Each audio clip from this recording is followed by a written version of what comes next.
So ಈ dividend ಅಂದರೆ ಏನು, ಯಾಕೆ ಕಂಪನಿ ಇದನ್ನು ಕೊಡುತ್ತೆ? ಸೊ ನಿಮ್ಮ ಬ್ಯಾಂಕ್ ಅಕೌಂಟ್ ನೋಡಿದ್ರೆ ನನಗೆ ಇನ್ಕಮ್ ಇಲ್ಲ, ಸ್ಯಾಲ್ರಿ ಇಲ್ಲ, ಬಟ್ ಎಲ್ಲಿಂದನೋ ನನಗೆ ಇನ್ಕಮ್ ಬರ್ತಾ ಇದೆ, that is dividend income. Satyanarayana Shetty ಅಂತ ಒಬ್ರು ಇದ್ದಾರೆ, ಅವ್ರಿಗೆ ವರ್ಷಕ್ಕೆ 30 ಲಕ್ಷ ಡಿವಿಡೆಂಟ್ ಇನ್ಕಮ್ ಬರುತ್ತೆ. ಆದರೆ ಎವ್ರಿ ಮಂತ್ ನಮಗೆ ಡಿವಿಡೆಂಡ್ ಇನ್ಕಮ್ ಸಿಗುವಂಥ ಕಂಪನಿಗಳಿದೆಯಾ? ಸರ್ ಇದು it's a very big question and very secret also. But ನನ್ನ ಪ್ರಶ್ನೆ ಅಂದರೆ ಎಲ್ಲ ಲಾಭ ಮಾಡುವಂಥ ಕಂಪ್ನಿಗಳು ಕೂಡ ಡಿವಿಡೆಂಡ್ ಕೊಡ್ಬೋದಲ್ವಾ? ಕೋಟಕ್ ಮಹೇಂದ್ರ ಬ್ಯಾಂಕು ಎಷ್ಟು ಲಾಭ ಮಾಡುತ್ತೆ ಅಂದರೆ ಪ್ರತಿಯೊಬ್ಬ ಶೇರ್ ಹೋಲ್ಡರ್ಗೂ 60 ರೂಪಾಯಿ ಡಿವಿಡೆಂಡ್ ಕೊಡ್ಬೋದು, ಅಷ್ಟು ಲಾಭ ಮಾಡುತ್ತೆ. ಬಟ್ ಅವ್ರು ಕೊಡಲ್ಲ.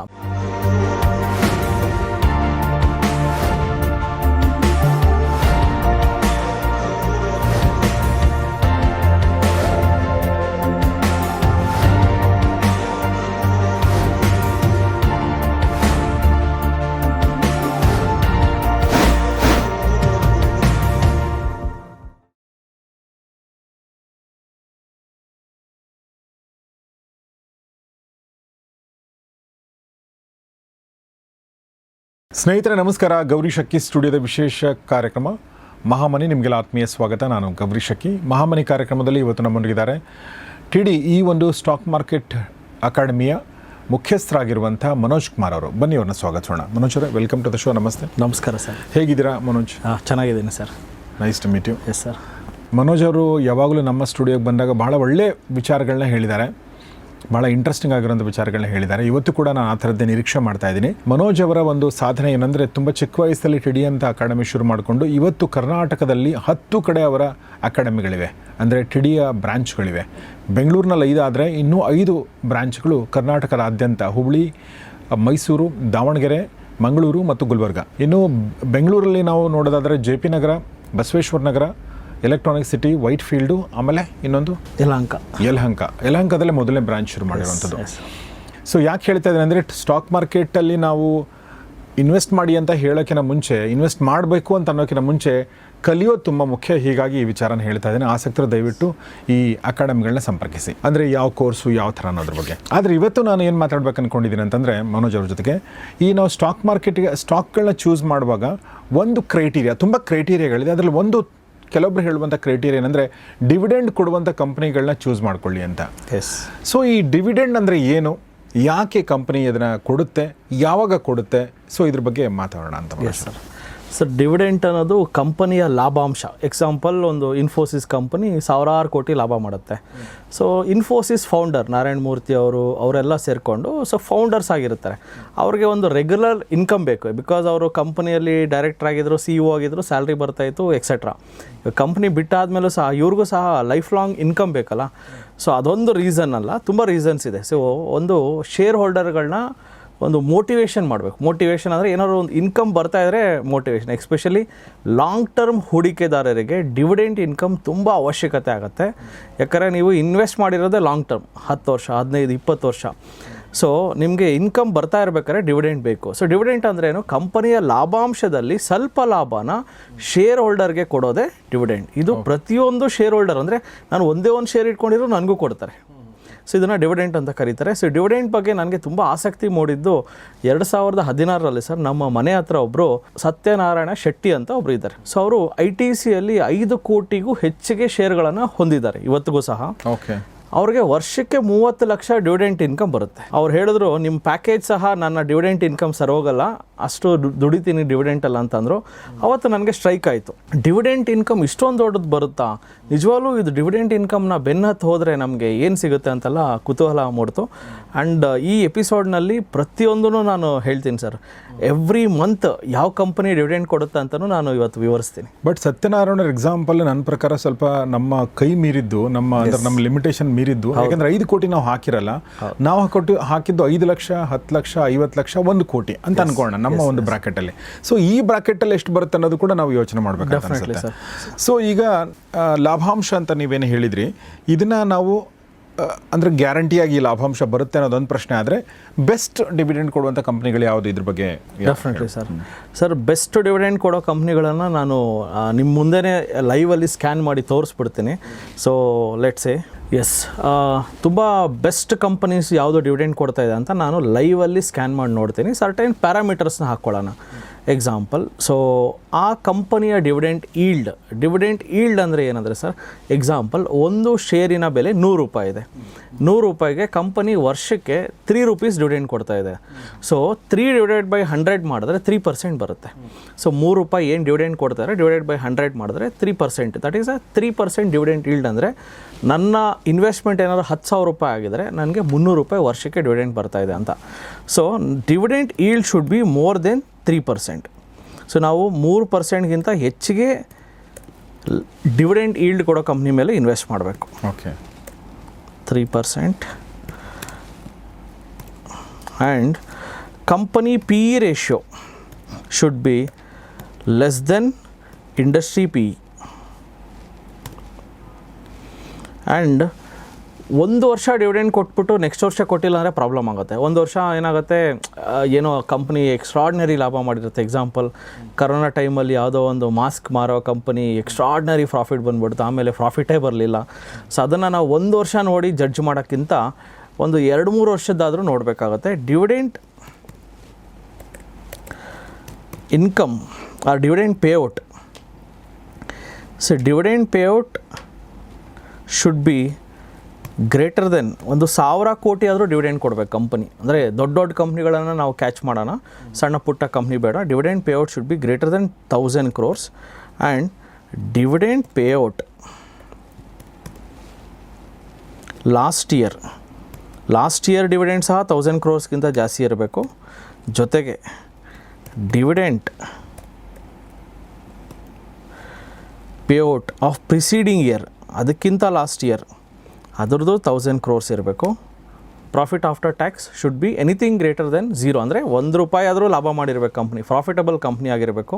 ಸೊ ನಾನು ಇಷ್ಟು ಕ್ವೈರಿನ ರನ್ ಮಾಡಿದ್ರೆ ನನಗೆ ಸಿಗ್ತಾ ಇರೋದು one of the best company ಸಿಗ್ತಾ ಇದೆ. ನನಗೆ ಸಿಕ್ಕಿದೆ 16 ಕಂಪ್ನಿ ಸರ್. 16 ಕಂಪ್ನಿಗಳಲ್ಲಿ ಹೆಸರನ್ನು ಹೇಳಿದ್ರೆ ಹಿಂದೂಸ್ತಾನ್ ಜಿಂಕ್, ಕೋಲ್ ಇಂಡಿಯಾ, ಒರಾಕಲ್, ಇನ್ಫೋಸಿಸ್, TCS, ಈ ಥರ ಒಂದು ಲಿಸ್ಟನ್ನು ನೋಡ್ಬೋದು. ಇದು ಇಂಡಿಯಾದಲ್ಲೇ ಬೆಸ್ಟ್ ಕಂಪ್ನೀಸ್ ಡಿವಿಡೆಂಡ್ ಕೊಡ್ತಾ ಇರೋದು. ಸೊ ಅದು ಪ್ಯಾರಾಮೀಟರ್ ಸಹ ನಾನು ಇಲ್ಲಿ ತೋರಿಸಿದ್ದೀನಿ. So dividend yield should be more than 3%. And dividend yield ಏನು ಲಾಸ್ಟ್ ಇಯರ್ ಅಂದರೆ ಡಿವಿಡೆಂಟ್ ಲಾಸ್ಟ್ ಇಯರ್ದು 1,000 ಕೋಟಿಗೆ ಎಕ್ಸೀಡ್ ಆಗಿರಬೇಕು. ಅದ್ರ ಲಾಸ್ಟ್ ಇಯರ್ದು 1,000 ಕೋಟಿ ಕೊಟ್ಟಿರಬೇಕು. ಸೊ 1,000 ಕೋಟಿ ಕೊಡ್ತಾ ಇದ್ದಾರೆ ಅಂದರೆ definitely it's a very good company ಅಂತ ಹೇಳ್ಬೋದು. ಜೊತೆಗೆ profit after tax should be, ಅಂದರೆ ಪ್ರಾಫಿಟಲ್ಲಿರ್ಬೇಕು company. Profit after tax should be anything greater than 0ಗಿಂತ ಜಾಸ್ತಿ ಇರಬೇಕು. ಜೊತೆಗೆ ಪ್ರೈಸ್ ಟು ಅರ್ನಿಂಗ್ಸ್, ಆ ಕಂಪನಿಯ PE ರೇಷಿಯೋ ಇಂಡಸ್ಟ್ರಿ PEಗಿಂತ ಕಡಿಮೆ ಇರಬೇಕು. ಸೊ ಕಡಿಮೆ ಇದೆ ಅಂದರೆ ಅರ್ಥ ನಮ್ಮ ಕಂಪನಿ ಇಂಡಸ್ಟ್ರಿ ಓವರಾಲ್ ಆ್ಯಾವ್ರೇಜ್ ಏನಿದೆ ಪ್ರಾಫಿಟ್ಗಿಂತ ಚೆನ್ನಾಗಿ ಪ್ರಾಫಿಟ್ ಮಾಡ್ತಾ ಇದೆ ಅಂತ. PE ರೇಷಿಯೋ ನಮ್ಮ ಕಂಪ್ನಿದು ಇಂಡಸ್ಟ್ರಿ PEಗಿಂತ ಕಡಿಮೆ ಇರಬೇಕು. ಇದೆಲ್ಲ ಕ್ರೈಟೀರಿಯಾಸ್ ಹಾಕಿದಾಗ 16 ಕಂಪ್ನಿ ಸಿಕ್ತು ಸರ್. ಗ್ಯಾರಂಟಿಡ್ ಇನ್ಕಮ್ ಇದೆಯಾ ಅಂತಲೂ ತುಂಬ ಜನ ಕಮೆಂಟ್ಸಲ್ಲಿ ಕೇಳ್ಬೋದು. ಸರ್ ಇದೇನೋ ಹೇಳ್ತಾ ಇದ್ದೀರಾ ಲಾಸ್ಟ್ 2 years ಕೊಟ್ಟರು. ಈ ಗ್ಯಾರಂಟಿ ಇದೆಯಾ ಅಂತ ಕೇಳೋದಕ್ಕೆ, so it depends on the company performance. Again next ಮುಂದಿನ 10 ವರ್ಷ 20 ವರ್ಷ ಈ ಕಂಪನಿ ಇದೇ ಥರ ಲಾಭ ಮಾಡ್ತಾ ಇದೆಯಾ ಅನ್ನೋದಕ್ಕೆ ಆ ಕಂಪನಿಯ ಬ್ಯಾಲೆನ್ಸ್ ಶೀಟ್ ಸಹ ಚೆಕ್ ಮಾಡಬೇಕಾಗತ್ತೆ. ಜೊತೆಗೆ ಕಂಪನಿ ಪಾಲಿಸಿ ಸಹ ಚೆಕ್ ಮಾಡಬೇಕಾಗತ್ತೆ. ಸರ್ ಇಂಡಿಯಾದಲ್ಲಿ ಗೌರ್ಮೆಂಟ್ ಕಂಪ್ನೀಸು ಡಿವಿಡೆಂಡ್ ಕೊಡ್ತಾರೆ. ಯಾಕಂದರೆ government requires funds. So there are certain dividend policies also. ನಾನೊಂದು ಡಿವಿಡೆಂಡ್ ಪಾಲಿಸಿ ನಿಮಗೆ ತೋರಿಸ್ತೀನಿ. ಇಂಡಿಯನ್ ಆಯಿಲ್ ಕಾರ್ಪೊರೇಷನ್, IOC ಇದು. ಸೊ ಇದ್ರದ್ದು ಡಿವಿಡೆಂಡ್ ಶೇರಿಂಗ್ ಪಾಲಿಸಿ ಇರ್ತದೆ. ಆ ಡಿವಿಡೆಂಡ್ ಡಿಸ್ಟ್ರಿಬ್ಯೂಷನ್ ಪಾಲಿಸಿ ಒಂದು ಕಂಪನಿನೇ ಮಾಡ್ಕೊಂಡಿರುತ್ತೆ. ಆ ಪಾಲಿಸಿ ಓಪನ್ ಮಾಡಿದೆ, ಇಲ್ಲಿ ಕ್ಲಿಯರಾಗಿ ಮೆನ್ಷನ್ ಮಾಡಿದ್ದಾರೆ, ನೀವು ನೋಡ್ಬೋದು. ಸೊ 30% ಏನು ಕಂಪನಿ ದುಡಿಯುತ್ತಲ್ಲ, ಇಲ್ಲಿ ಕ್ಲಿಯರಾಗಿ ಈ ಪಾಯಿಂಟನ್ನು ನೀವು ನೋಡಿದ್ರೆ 30% ಆಫ್ ದ ಪ್ರಾಫಿಟ್ ಆಫ್ಟರ್ ಟ್ಯಾಕ್ಸನ್ನು ಡಿವಿಡೆಂಡ್ ಕೊಡಲೇಬೇಕು ಅಂತ ಫ್ರೇಮ್ ಮಾಡಿದ್ದಾರೆ. ಸಬ್ಜೆಕ್ಟೆಡ್ ಟು ಕಂಪನಿ ಪ್ರಾಫಿಟ್ಸ್ ಎಲ್ಲನೂ ನೋಡ್ಕೋಬೇಕಾಗುತ್ತೆ. ಸೊ ಅದ್ರ ಬೇಸಿಸ್ ಮೇಲೆ 30% ಆಫ್ ದ ಪ್ರಾಫಿಟ್ನ ಅವರು ರಿಸರ್ವ್ ಇಡ್ತಾ ಇದ್ದಾರೆ ಡಿವಿಡೆಂಡ್ಸ್ಗೆ. ಅಂದರೆ they want to encourage the investors, long term investors. Satyanarayana Shetty ಅವ್ರದ್ದು ನಾನು ಎಕ್ಸಾಂಪಲ್ ತೊಗೊಂಡವಾಗ ನಾನು ಅವ್ರನ್ನ ಕುತೂಹಲವಾಗಿ ಕೇಳಿದೆ, ಸರ್ ನೀವು ಅವಾಗ ಎಷ್ಟು ಇನ್ವೆಸ್ಟ್ ಮಾಡಿದ್ರಿ ಅಂತ ಕೇಳಿದವಾಗ ಅವ್ರು ಇನ್ವೆಸ್ಟ್ ಮಾಡಿದ್ದೆ ITC ₹1 ₹2 ಈ ರೇಂಜಲ್ಲಿ ಇದ್ದಾಗ ತೊಗೊಂಡಿದ್ದಂತೆ. ಇವತ್ತು ಅದೇ ITC ₹400 350 400 ಟ್ರೇಡ್ ಆಗ್ತಾಯಿದೆ. ಸೊ ಅಂದರೆ ಲಾಂಗ್ ಟರ್ಮ್ ಹೂಡಿಕೆದಾರರಿಗೆ ಸ್ಟಾಕ್ ಮಾರ್ಕೆಟು ಗ್ರೋತ್ ಜೊತೆಗೆ monthly income or yearly income, monthly income ಅಂತ ಹೇಳೋಕ್ಕಾಗಲ್ಲ, ಇಯರ್ಲಿ ಇನ್ಕಮ್ನ ಕೊಡುತ್ತೆ ಅಂತ ನಾವು ಸ್ಟಾಕ್ ಮಾರ್ಕೆಟ್ ಮುಖಾಂತರ. ಹೆಂಗೆ ಅಂದರೆ ನಾವು 20 ವರ್ಷದ ಹಿಂದೆ ಏನೋ ಒಂದು ಪ್ರಾಪರ್ಟಿ ತೊಗೊಂಡಿದ್ವಿ, ಪ್ರಾಪರ್ಟಿನೂ ಬೆಳೀತು. ಇವತ್ತು ಪ್ರಾಪರ್ಟಿಯಲ್ಲಿ ನಾವು ಒಂದು ಬಿಲ್ಡಿಂಗ್ ಕಟ್ಟಿ ರೆಂಟ್ ಕೊಟ್ಟಿದ್ದೀವಿ, ಅಲ್ಲೂ ಇನ್ಕಮ್ ಬರ್ತಾ ಇದೆ. Just like a real estate ಥರನೇ ಇಲ್ಲಿಯೂ ಸಹ ನಾವು ಡೆಫಿನೆಟ್ಲಿ ಡಿವಿಡೆಂಟ್ ಇನ್ಕಮ್ನ ಲೈಫ್ ಲಾಂಗ್ ಎಂಜಾಯ್ ಮಾಡ್ಬೋದು. ಓಕೆ, ಒಂದು ಸಣ್ಣ ಇನ್ವೆಸ್ಟ್ಮೆಂಟ್ ಮಾಡಿದವ್ರದ್ದು ಲೆಕ್ಕ ತೊಗೊಂಡ್ರೆ ಒಂದು 10 ಲಕ್ಷ ಇನ್ವೆಸ್ಟ್ ಮಾಡಿದ್ದಾರೆ ಅಂತ ಅನ್ಕೊಳ್ಳಿ ಬೇರೆ ಬೇರೆ ಕಂಪ್ನಿಗಳಲ್ಲಿ. ಅದರಲ್ಲೊಂದು 4-5 ಕಂಪ್ನಿಗಳು ಡಿವಿಡೆಂಟ್ ಕೊಡುವಂಥ ಕಂಪ್ನಿಗಳಿದ್ರೆ ಎಷ್ಟು ಒಳ್ಳೆ ಸ್ಟಾಕ್ ಮಾರ್ಕೆಟ್ ರ್ಯಾಲಿ ಇದೆ ಅಂತ ಅನ್ಕೊಳ್ಳೋಣ. ಸೊ ಅಂಥ ಸಂದರ್ಭದಲ್ಲಿ ಎಷ್ಟು ಬರ್ಬೋದು ಅವ್ರಿಗೆ? ಡೆಫಿನೆಟ್ಲಿ ನಾನು ಕ್ಲಿಯರಾಗೆ ಬ್ಯಾಕ್ ಟೆಸ್ಟ್ ಮಾಡಿ ಒಂದು 2 ಕಂಪ್ನಿದು ನಾನು ತೋರಿಸ್ತೀನಿ.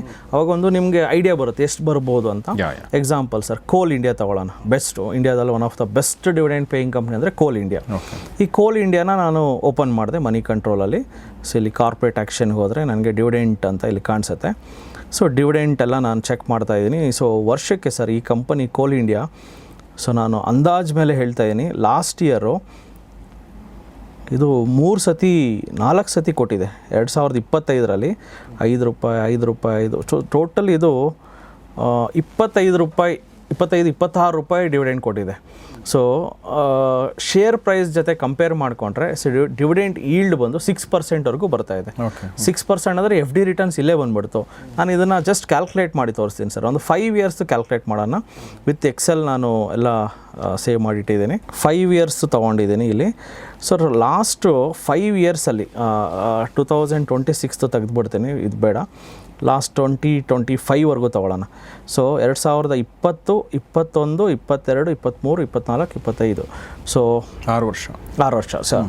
ಸೊ 2020, 21, 22, ಸೊ 6 ಇಯರ್ಸ್ ನಾನು ತೊಗೊಂಡ್ರು ಸಹ ಸೊ ₹137 ಡಿವಿಡೆಂಡ್ ಕೊಟ್ಟಿದೆ. ಸೊ 6 ವರ್ಷದ ಹಿಂದೆ ಈ ಕಂಪನಿಯ ಶೇರು ಅದನ್ನು ಸ್ವಲ್ಪ ಅಬ್ಸರ್ವ್ ಮಾಡ್ಕೊಂಬಿಡೋಣ. 6 ಇಯರ್ಸ್ ಬ್ಯಾಕ್ ಈ ಕಂಪನಿಯ ಶೇರು ₹140. ಸೊ ₹140 ನನ್ನ ಇನ್ವೆಸ್ಟ್ಮೆಂಟು ಆವಾಗ ಅಂದ್ಕೊಂಡ್ರೂ ₹140ಗೆ ಇವತ್ತು ₹137 ಮತ್ತೆ ರಿಟರ್ನ್ಸ್ ಕೊಟ್ಟಿದೆ.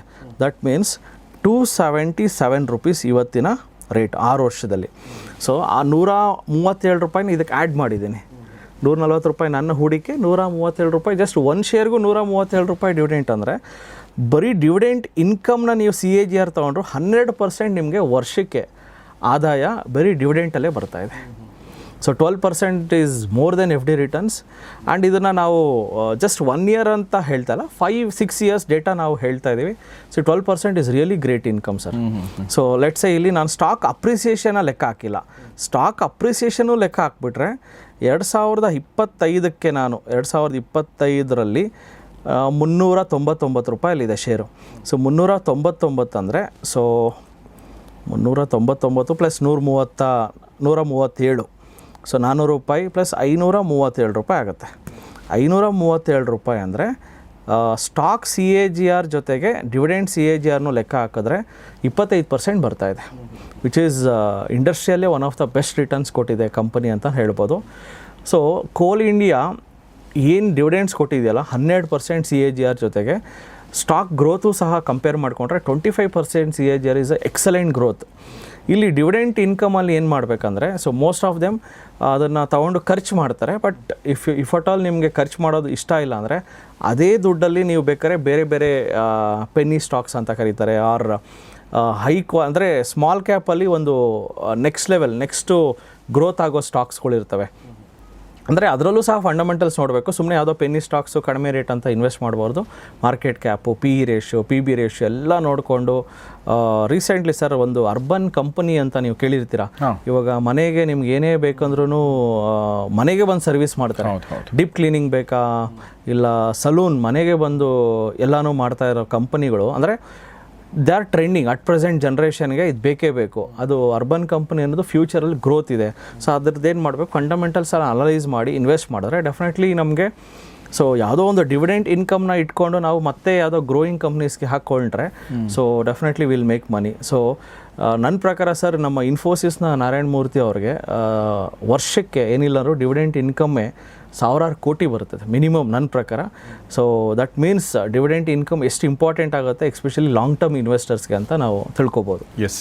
ಸೊ ಇದು ಅಪಾರ್ಟ್ ಫ್ರಮ್ ಅಂದರೆ ಸ್ಟಾಕ್ ಮಾರ್ಕೆಟಲ್ಲಿ ಸ್ಟಾಕಿಂದ ಬರುವಂಥ ಲಾಭದ ಹೊರತಾಗಿ ಡಿವಿಡೆಂಡ್ ಬರ್ತಾ ಇರೋದ್ರ ಬಗ್ಗೆ ಹೇಳಿದರು. ಈಗ ಮನೋಜ್, ನಾನು ಇನ್ನೊಂದು ಪ್ರಶ್ನೆ ಕೇಳಬೇಕು ಅಂದ್ಕೊಂಡೆ. ಈಗ ಸ್ಟಾಕ್ ನಾವು ಏನು ಇನ್ವೆಸ್ಟ್ ಮಾಡ್ತೀವಲ್ವಾ, ಫಂಡಮೆಂಟಲ್ ಅನಾಲಿಸಿಸ್ ಮತ್ತು ಟೆಕ್ನಿಕಲ್ ಅನಾಲಿಸಿಸ್ ಮಾಡ್ತೀವಲ್ವಾ, ಈ ಅನಾಲಿಸಿಸ್ ಜೊತೆಗೆ ನೀವು ಮಾಡಿರುವಂಥ ಅನಾಲಿಸಿಸ್ನ ನೋಡಿಕೊಂಡು ನೀವು ಮುಂಚೆ ತಿಳಿಸಿದ್ರಲ್ಲ, ಅದನ್ನು ಮಾಡಿದ ಮೇಲೆ ಗೊತ್ತಾಗುತ್ತೆ ಇದು ಡಿವಿಡೆಂಡ್ ಎಷ್ಟು ಕೊಡ್ತಾ ಇದೆ ಅನ್ನೋದ್ರ ಬಗ್ಗೆ ಅಲ್ವಾ. ಬಟ್ ನನ್ನ ಪ್ರಶ್ನೆ ಅಂದರೆ ಎಲ್ಲ ಲಾಭ ಮಾಡುವಂಥ ಕಂಪ್ನಿಗಳು ಕೂಡ ಡಿವಿಡೆಂಡ್ ಕೊಡಬಹುದಲ್ವಾ? ಎಸ್, ಇದು ವೆರಿ ಡೀಪ್ ಕ್ವೆಶನ್ ಸರ್. ಎಲ್ಲ ಲಾಭ ಮಾಡೋ ಕಂಪ್ನಿಗಳು ಡಿವಿಡೆಂಡ್ ಕೊಡ್ಬೋದು. ಎಕ್ಸಾಂಪಲ್ ಸರ್, ನಾನು ನೋಡಿದ್ದೀನಿ ಕೋಟಕ್ ಮಹೇಂದ್ರ ಬ್ಯಾಂಕು ಎಷ್ಟು ಲಾಭ ಮಾಡುತ್ತೆ ಅಂದರೆ ಪ್ರತಿಯೊಬ್ಬ ಶೇರ್ ಹೋಲ್ಡರ್ಗೂ 60 ರೂಪಾಯಿ ಡಿವಿಡೆಂಡ್ ಕೊಡ್ಬೋದು, ಅಷ್ಟು ಲಾಭ ಮಾಡುತ್ತೆ. ಬಟ್ ಅವ್ರು ಕೊಡಲ್ಲ, ಬರೀ 1 ರೂಪಾಯಿ ಕೊಡ್ತಾ ಇದ್ದಾರೆ. ಅದು ಏನು ನಾಮಕೆ ವಾಸ್ತೆ ಕೊಡ್ತಾ ಇದ್ದಾರೆ. ಯಾಕಂದರೆ ಕೋಟಕ್ ಮಹೇಂದ್ರ ಡಿವಿಡೆಂಟ್ ಅಂದ್ರೇನು, ಬಂದಿರೋ ಲಾಭನ ಶೇರ್ ಹೋಲ್ಡರ್ಸ್ಗೆ ಹಂಚೋದು. ಬಂದಿರೋ ಲಾಭನ ಶೇರ್ ಹೋಲ್ಡರ್ಸ್ಗೆ ಹಂಚ್ಬಿಟ್ರೆ ನನ್ನ ಕಂಪನಿ ಯಾವಾಗ ಬೆಳೆಯುತ್ತೆ? ಸೊ ಅದರಿಂದ ಕೋಟಕ್ ಮಹೇಂದ್ರ ಕಂಪನಿ ಬೆಳೆಸೋದ್ರ ಕಡೆ ಫೋಕಸ್ ಮಾಡ್ತಾ ಇದೆ ಹೊರತು ಡಿವಿಡೆಂಡ್ ಕೊಡ್ತಾ ಇಲ್ಲ. ಯಾರಿಗೆ ಗ್ರೋತ್ ಬೇಕು, ಎಸ್ಪೆಷಲಿ ಯಂಗ್ಸ್ಟರ್ಸ್ಗೆ, ಅವ್ರಿಗೆ ಡಿವಿಡೆಂಡ್ ಪೇಯಿಂಗ್ ಕಂಪ್ನೀಸ್ ಬೇಕಾಗಲ್ಲ ಯಂಗ್ಸ್ಟರ್ಸ್ಗೆ. ಬಟ್ ಹೋಗ್ತಾ ಹೋಗ್ತಾ ಅವ್ರಿಗೆ ಏಜ್ ಆಗುತ್ತೆ. Let's say there are some students ನಮ್ಮ ಇನ್ಸ್ಟಿಟ್ಯೂಟ್ ಬರೋ 60 ವರ್ಷ ದಾಟ್ಬಿಟ್ಟಿರ್ತದೆ. ಅವ್ರಿಗೆ ಏನಂದರೆ ನಮ್ಮ ಇನ್ವೆಸ್ಟ್ಮೆಂಟ್ ಸೇಫ್ ಆಗಿರಬೇಕಪ್ಪ, ವರ್ಷಕ್ಕೆ ಒಂದು FD ರಿಟರ್ನ್ಗಿಂತ ಜಾಸ್ತಿ ಬಂದರೆ ಸಾಕು, ಏನಾದ್ರು ಸ್ಟಾಕ್ ಏನಾದ್ರು ಗ್ರೋತ್ ಬಂದುಬಿಟ್ರೆ ಅದು ಬೋನಸ್ಸು. ಸೊ ಆ ಥರ ಲಾಂಗ್ ಟರ್ಮ್ ಹೂಡಿಕೆದಾರರು, ಒಂದು 60 ಆಗಿದೆ, ಇದು ನಮ್ಮ ಮಕ್ಕಳಿಗೆ ಮೊಮ್ಮಕ್ಕಳಿಗೆ ಬಿಟ್ಬಿಡ್ತೀನಿ, ನನಗೆ ಡಿವಿಡೆಂಡ್ಸ್ ಬಂದರೆ ಸಾಕು, ಗ್ರೋತ್ ಬರೋದೆಲ್ಲ ನನ್ನ ಮಕ್ಕಳಿಗೆ ಮೊಮ್ಮಕ್ಕಳಿಗಾದರೆ ಸಾಕು ಅಂತ ಅನ್ನೋರು ಡಿವಿಡೆಂಡ್ ಸ್ಟಾಕ್ಸಲ್ಲಿ ಇನ್ವೆಸ್ಟ್ ಮಾಡಿದ್ರೆ ಇಟ್ಸ್ ವಿಲ್ ಬಿ ಬೆಟರ್. ಅದರಲ್ಲೂ ಸಹ ಬರೀ ಒಂದು 16 ಕಂಪ್ನೀಸ್ ಅಷ್ಟೇ ನಮ್ಮ ದೇಶದಲ್ಲಿ ಒಳ್ಳೆ ಡಿವಿಡೆಂಡ್ ಕೊಡ್ತಾ ಇರೋಂಥ ಕಂಪ್ನಿಗಳು. ಇನ್ನು ಮಿಕ್ಕಿರೋರೆಲ್ಲ ಲಾಭನ ಅವರು ಫ್ಯೂಚರ್ ಗ್ರೋತ್, ಎಕ್ಸಾಂಪಲ್ ಏನೋ ಒಂದು ಡೆವಲಪ್ಮೆಂಟ್ ಮಾಡಬೇಕು, ಇಂಪ್ರೂವ್ಮೆಂಟ್ಸ್ ಮಾಡಬೇಕು, ಎಕ್ಸ್ಪ್ಯಾನ್ಷನ್ ಮಾಡಬೇಕು, ಅಗ್ರೆಸಿವ್ ಆಗಿ ಬೆಳಿಬೇಕು ಅನ್ನೋರು ಡಿವಿಡೆಂಡ್ ಕೊಡಲ್ಲ. So even the Eicher Motors ಸಹ, even there are many companies, ಬ್ಯಾಂಕ್ಸಲ್ಲೂ ಸಹ ಡಿವಿಡೆಂಡ್ ಕೊಡ್ತಾ ಇಲ್ಲ. ಬಿಕಾಸ್ ಐ ಫೀಲ್ ಅದು ಒಳ್ಳೆಯದೇ, ಒಂದು ಥರ ಒಳ್ಳೆಯದೇ. ಈಗ ಕೆಲವೊಂದು ಸೋಷಿಯಲ್ ರೆಸ್ಪಾನ್ಸಿಬಿಲಿಟಿ ಕಾನ್ಷಿಯಸ್ ಆಗಿರುವಂಥ ಕಂಪನಿಗಳು, ಕೋಲ್ ಇಂಡಿಯಾ ಇರ್ಬೋದು, ಗೌರ್ಮೆಂಟ್ ಕಂಪನಿಗಳು, ಅದು ಜಾಸ್ತಿ ಕೊಡುತ್ತೆ. ಇನ್ನು ಕೆಲವೊಂದು ಪ್ರೈವೇಟ್ ಕಂಪನಿಗಳಲ್ಲಿ ಇನ್ನೂ ಬೆಳೆಸ್ಬೇಕಂತಿರುತ್ತಲ್ಲ, ಅವ್ರು ಕೊಡಕ್ಕೆ ಹೋಗಲ್ಲ. ಸ್ಟಾಕಲ್ಲಿ ನೀವು ಹೆಂಗೆ ಲಾಭ ತಗೋತಾ ಇದ್ದೀರಾ ಅನ್ನೋದು ಇರುತ್ತೆ ಅನ್ಸುತ್ತೆ. ಒಳ್ಳೆ ಡಿವಿಡೆಂಡ್ ಕೊಡುವಂಥ ಕಂಪನಿಗಳನ್ನ ಹುಡುಕೋದು ಹೇಗೆ ಅಂತ ನೋಡಿದ್ವಿ. ಆದರೆ ಎವ್ರಿ ಮಂತ್ ನಮಗೆ ಡಿವಿಡೆಂಡ್ ಇನ್ಕಮ್ ಸಿಗುವಂಥ ಕಂಪನಿಗಳಿದೆಯಾ? ಆ ಥರ ಇದೆ ಅಂದರೆ ಯಾವುದಿದೆ ಮನೋಜ್? ಯಾವ್ದು? ಎಸ್ ಸರ್, ಇದು it's a very big question and very secret also. ಅದಕ್ಕೆ ನನಗೆ ತುಂಬ ಹೆಲ್ಪ್ ಮಾಡಿದ್ದು ನಮ್ಮ ಸ್ಟೂಡೆಂಟ್ ಒಬ್ಬರು ಹರ್ಷ ಈಶ್ವರಯ್ಯ ಅಂತ. ಸೊ ಅವರು ತುಂಬ ಡೀಪ್ ರಿಸರ್ಚ್ ಮಾಡಿ ಅವ್ರಿಗೆ ಎವ್ರಿ ಮಂತ್ ಇನ್ಕಮ್ ಬರಬೇಕು. ಬಿಕಾಸ್ ಅವ್ರಿಗೆ ಇನ್ನೇನು ರಿಟೈರ್ಮೆಂಟ್ ಸ್ಟೇಜಲ್ಲಿ ಇದ್ದಾರೆ ಅವರು. ಸೊ ಈಸ್ ಪ್ಲ್ಯಾನಿಂಗ್ ಈಸ್ ನನಗೆ ತಿಂಗಳಿಗೊಂದು ಅಟ್ಲೀಸ್ಟ್ ಒಂದು 50,000 ರೂಪಾಯಿ, ಅಂದರೆ ಅವರ portfolio is very big size. So 50,000 ರೂಪಾಯಿ ಇಲ್ಲ 1 ಲಕ್ಷ ನಂಗೆ ಡಿವಿಡೆಂಡ್ ಬೇಕು ಅಂತ ಪ್ಲ್ಯಾನ್ ಮಾಡೋರು ತುಂಬ ಜನ ಇದ್ದಾರೆ. ಸೊ ಅದನ್ನು ತುಂಬ ಕಷ್ಟಪಟ್ಟು ಅವರು ಒಂದು ಫೈಲ್ನ ರೆಡಿ ಮಾಡಿ ನನಗೆ ಇದನ್ನು ಹೇಳಬೇಕು ನೀವು ಅಂತಲೂ ಹೇಳಿದ್ರು. ಸೊ ಥ್ಯಾಂಕ್ಸ್ ಹರ್ಷ ಸರ್. ಸೊ ಅವರ ಒಂದು ಪ್ರತಿಫಲದಿಂದ ಇವತ್ತು ನಾವು ಎವ್ರಿ ಮಂತ್ ಡಿವಿಡೆಂಡ್ ಕೊಡೋ ಸ್ಟಾಕ್ಸನ್ನು ಸಹ ನಾನು ಇಲ್ಲಿ ತೋರಿಸ್ತಾ ಇದ್ದೀನಿ. ಸರ್, ಎವ್ರಿ ಮಂತ್ ಎಸ್ಪೆಷಲಿ ಜನವರಿ ಮಂತಲ್ಲಿ, ಇವಾಗ ಎಕ್ಸಾಂಪಲ್ ಸರ್, ದೇವಸ್ಥಾನ ಒಂದು ನಾನು ಯಾವುದೋ ಒಂದು ಮೂವಿ ನೋಡಿದೆ, ಅದರಲ್ಲಿ ಸೋಮವಾರ ಈ ದೇವಸ್ಥಾನದಲ್ಲಿ ಪ್ರಸಾದ ಕೊಡ್ತಾನೆ, ಮಂಗಳವಾರ ಈ ದೇವಸ್ಥಾನದಲ್ಲಿ ಪ್ರಸಾದ ಕೊಡ್ತಾರೆ, ಬುಧವಾರ ಅಂದರೆ ಅವನು ಕೆಲಸ ಮಾಡ್ದಿರೋನು ಬರೀ ದೇವಸ್ಥಾನಗಳು ಸುತ್ತಕೊಂಡು ಪ್ರಸಾದ ತಿನ್ಕೊಂಡಿರೋರು ನಾನು ನೋಡಿದ್ದೀನಿ. ಸೊ ಅದರಲ್ಲಿ ಜನವರಿ ಈ ತಿಂಗಳಲ್ಲಿ ಡಿವಿಡೆಂಡ್ ಕೊಡೋ ಕಂಪ್ನಿಗಳು ಬಂದು HCL, TCS and Wipro, mainly IT Giants ಎಲ್ಲ ಜನವರಿಯಲ್ಲಿ ಒಳ್ಳೆ ಡಿವಿಡೆಂಡ್ ಕೊಡ್ತಾರೆ. ಸೊ ಫೆಬ್ರವರಿಯಲ್ಲಿ ಬಂದು ಕೋಲ್ ಇಂಡಿಯಾ, ONGC, PFC, REC, ಈ ಗೌರ್ಮೆಂಟ್ ಸ್ಟಾಕ್ಸ್ ಎಲ್ಲ ಫೆಬ್ರವರಿಯಲ್ಲಿ ಒಳ್ಳೆ ಡಿವಿಡೆಂಡ್ಸ್ ಕೊಡ್ತಾರೆ. ಮಾರ್ಚಲ್ಲಿ ವೇದಾಂತ, BPCL, ಗೇಲ್, NMDC ಕೊಡುತ್ತೆ. ಏಪ್ರಿಲಲ್ಲಿ Muthoot Finance, Sanofi India, ABB, Schaeffler India. So ಇದೆಲ್ಲ fundamentally one of the top companies, ಏಪ್ರಿಲಲ್ಲಿ ಒಳ್ಳೆ ಡಿವಿಡೆಂಡ್ಸ್ ಕೊಡ್ತಾರೆ. ಮೇ ಅಲ್ಲಿ Hindustan Zinc, Castrol India, Nestle India. ಜೂನಲ್ಲಿ ಬಂದು TCS, ಇನ್ಫೋಸಿಸ್, HUL. ಮತ್ತು ಇಂಟರಿಮ್ ಡಿವಿಡೆಂಡ್ ಅಂತ ಕರೀತಾರೆ, ಫೈನಲ್ ಡಿವಿಡೆಂಡ್ ಅಂತ ಕರೀತಾರೆ. ವರ್ಷದಲ್ಲಿ ಕೊಡೋ ಫೈನಲ್ ಪೇಔಟ್ ಡಿವಿಡೆಂಡ್ನ final dividend in between April ಕೊಡ್ತಾರೆ, ಇನ್ ಬಿಟ್ವೀನ್ ಜನವರಿಯಲ್ಲಿ ಕೊಡೋರು ಕೊಡ್ತಾರೆ. ಅಂದರೆ ಇದನ್ನು ಇಂಟರಿಮ್ ಡಿವಿಡೆಂಡ್ಸ್ ಅಂತಲೂ ಕರೀತಾರೆ. ಅಂದರೆ ಒಂದು ಕಂಪನಿ ಒಂದು ವರ್ಷದಲ್ಲಿ 2 ಸಲ ಕೊಡುತ್ತೆ, 2 ಸತಿ 3 ಸತಿ ಕೊಡ್ತಾರೆ. Because every 3 months once results ಬರುತ್ತೆ, ಬಂದಿರೋ ಲಾಭನ ಅವರು ಪಾಸ್ ಆನ್ ಮಾಡ್ತಾ ಇರ್ತಾರೆ ಶೇರ್ ಹೋಲ್ಡರ್ಸ್ಗೆ. So interim dividends, final dividends ಅಂತ ಕೊಡ್ತಾರೆ. ಜುಲೈಯಲ್ಲಿ L&T, ಟೈಟಾನ್, JSW, ಬ್ರಿಟಾನಿಯಾ ಕೊಡುತ್ತೆ. ಆ್ಯಂಡ್ ಆಗಸ್ಟಲ್ಲಿ ITC. So ITC is famous for dividends, one of the high dividends ಕೊಡುತ್ತೆ, ಸಿಗರೆಟ್ ಕಂಪನಿ ಇದು. IOCL and Power Grid, Petronet, LNG. ಸೆಪ್ಟೆಂಬರ್ನಲ್ಲಿ Engineers India, ಮ್ಯಾಸ್ಡಾಕ್, NTPC and ಅಕ್ಟೋಬರ್ನಲ್ಲಿ HCL, TCS. ಅಗೇನ್ ಅಕ್ಟೋಬರಲ್ಲೂ ಸಹ ನಮ್ಮ IT ಜೈಂಟ್ಸ್ ಒಳ್ಳೆ ಡಿವಿಡೆಂಡ್ಸ್ ಕೊಡ್ತಾ ಇದ್ದಾರೆ. ಸೊ ನವಂಬರಲ್ಲಿ ವೇದಾಂತ, ಕೋಲ್ ಇಂಡಿಯಾ, REC. ಡಿಸೆಂಬರಲ್ಲಿ Colgate, PFC and Gulf Oil Lubricants. So ಇಷ್ಟು ಸ್ಟಾಕ್ಸ್ಗಳು ಫಂಡಮೆಂಟಲಿ ಸ್ಟ್ರಾಂಗ್, ರಿಚ್ ಇದ್ದಾವೆ. ಜೊತೆಗೆ ಎವ್ರಿ ಮಂತ್ ನಿಮಗೆ ಇದರಿಂದ ಒಂದು ನನ್ನ ಪ್ರಕಾರ ಒಂದು 1 or 2% dividends on your capital ನೀವೇನು ಇನ್ವೆಸ್ಟ್ ಮಾಡಿದರೆ ಈ ಕಂಪ್ನೀಸಲ್ಲಿ ನೀವು ಎಕ್ಸ್ಪೆಕ್ಟ್ ಮಾಡ್ಬೋದು. ಸೊ ಅಂದರೆ ಇದರ ಅರ್ಥ ಏನು ಅಂತಂದರೆ ಒಂದೊಂದು ಕಂಪ್ನಿಗಳು ಒಂದೊಂದು ಸಲ 2 ಸಲನೂ ಕೊಡ್ಬೋದು, 3 ಸಲನೂ ಕೊಡ್ಬೋದು. ಆದರೆ ಒಂದೇ ಸಲ ಕೊಡ್ತಾವೆ ಅಂತ ಅಂದ್ಕೊಂಡ್ರೂ ಕೂಡ ನಾವು ಈ ಎಲ್ಲ ಕಂಪ್ನಿಗಳಂದರೆ ಈ ಥರದ ಕಂಪ್ನಿಗಳನ್ನ ನೋಡಿ ಇನ್ವೆಸ್ಟ್ ಮಾಡಿದರೆ ನಮ್ಮ ಪ್ರತಿ ತಿಂಗಳು ಕೂಡ ಡಿವಿಡೆಂಡ್ ಬರುತ್ತೆ ಅನ್ನೋದು ಅರ್ಥ. Definitely sir. ಕರೆಕ್ಟಾ? Definitely sir. ಎವ್ರಿ ಮಂತ್ ನಿಮಗೆ ಒಂದಲ್ಲ ಒಂದು ಪೇಔಟ್ ಬರ್ತಾ ಇರ್ತದೆ. ಸೊ ನಿಮ್ಮ ಬ್ಯಾಂಕ್ ಅಕೌಂಟ್ ನೋಡಿದ್ರೆ ನನಗೆ ಇನ್ಕಮ್ ಇಲ್ಲ, ಸ್ಯಾಲ್ರಿ ಇಲ್ಲ, ಬಟ್ ಎಲ್ಲಿಂದನೋ ನನಗೆ ಇನ್ಕಮ್ ಬರ್ತಾ ಇದೆ, ದಟ್ ಈಸ್ ಡಿವಿಡೆಂಟ್ ಇನ್ಕಮ್. ಇದನ್ನು ರಿಸರ್ಚ್ ಮಾಡಿದಂಥ ಹರ್ಷ ಈಶ್ವರಯ್ಯ ಅವರಿಗೆ ನಮ್ಮ ಪರವಾಗಿ ಕೂಡ ಧನ್ಯವಾದಗಳು.